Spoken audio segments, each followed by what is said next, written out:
আমরা এসেছি আজকে সিপিআইএম এর পক্ষ থেকে। এর আগে আমরা মাননীয় জেলা শাসকের কাছে গিয়েছিলাম গত 10ই সেপ্টেম্বর।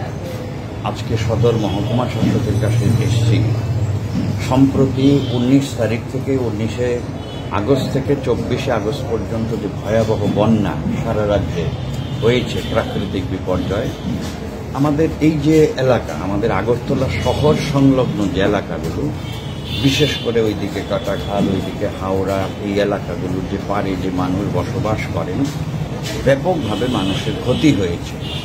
মানুষের বাড়ি ঘর ভেঙেছে, আসবাবপত্র নষ্ট হয়েছে, পুরোপুরি বাড়ি ভেঙে গেছে। তারপর মানুষের এগ্রিকালচার, যে আমাদের যারা চাষাবাদ করে জীবন জীবিকা নির্বাহ করে, তাদের এগ্রিকালচার সমস্ত সিস্টেম ক্ষতিগ্রস্ত হয়েছে। তেমন যারা পশুপালন করার মধ্য দিয়ে জীবন জীবিকা নির্বাহ করে, তাদের ক্ষতি হয়েছে। আমরা এসডিএম সাহেবের কাছে নিয়ে এসেছি শুধু বাড়িঘর ড্যামেজ, পুরোপুরি ভেঙে গেছে বা আংশিক ক্ষতি হয়েছে, আসবাবপত্র ক্ষতিগ্রস্ত হয়েছে, ক্ষুদ্র দোকান ক্ষতিগ্রস্ত হয়েছে।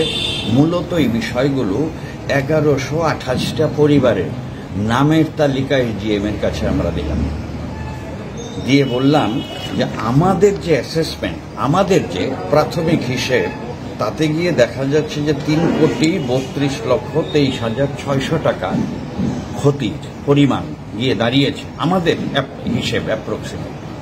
আমরা এসডিএম সাহেবকে বললাম যে এত মানুষ যে ক্ষতিগ্রস্ত হয়েছে, আপনাদের কাছে আমরা এসছি তালিকা নিয়ে, 1128টা পরিবারের তালিকা আপনার কাছে দিয়ে গেলাম। আপনি দয়া করে ইনকোয়ারি করে দেখবেন আমাদের দেওয়া তালিকা ঠিক আছে কিনা, এবং ওই পরিবারগুলো যাতে সত্যিই সরকার তাদের পাশে দাঁড়াতে পারে, সরকার যাতে ভূমিকা নিতে পারে, তাদের পাশে যাতে প্রশাসন যা যা ভূমিকা নেওয়া দরকার তা নিতে পারে। এসডিএম সাহেব আমাদের বলার চেষ্টা করেছেন যে আমরা যে তালিকাটা দিলাম, এই তালিকা অনুসারে উনি কোয়ারিজ করবেন, উনি দেখবেন বিষয়টা, ওনার যে স্টাফ আছে তাদেরকে নিয়ে এটা নিয়ে দেখবেন যে আমরা যেটা দিলাম তার যথার্থতা কতটা, দেখে প্রশাসনিক দিক থেকে, ওনাদের দিক থেকে যা যা করার দরকার, ওনাদের সীমাবদ্ধতা আছে, তার মধ্যেও বলেছেন যে আমাদের দিক থেকে যতটুকু করার দরকার আমরা করার চেষ্টা করব। এতটুকু উনি বললেন। না রে, রেজিস্ট্রি করে বিয়ে করব। গয়নাগাটি কিছু হবে না রে। দিদিকে আর কত চাপ দেব বল? দিদি আমার জন্য অনেক কিছু করেছে। আর না। এই, তোর সাথে পরে কথা বলছি, রাখছি। দেখ তো পছন্দ হয়েছে কিনা। চল ড্রেসিং টেবিলে চল।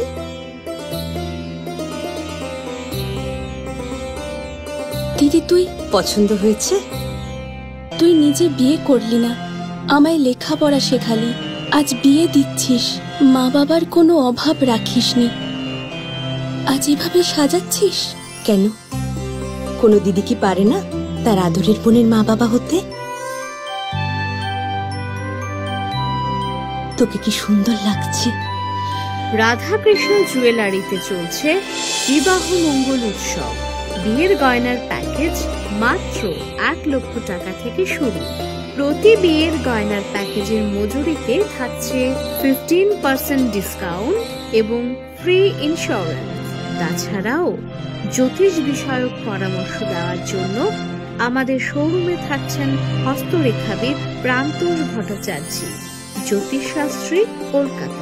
অ্যাপয়েন্টমেন্টের জন্য অগ্রিম নাম নথিভুক্ত করুন রাধাকৃষ্ণ জুয়েলারি, উষা বাজার, আগরতলা, ধর্মনগর এবং বিলোনিয়া।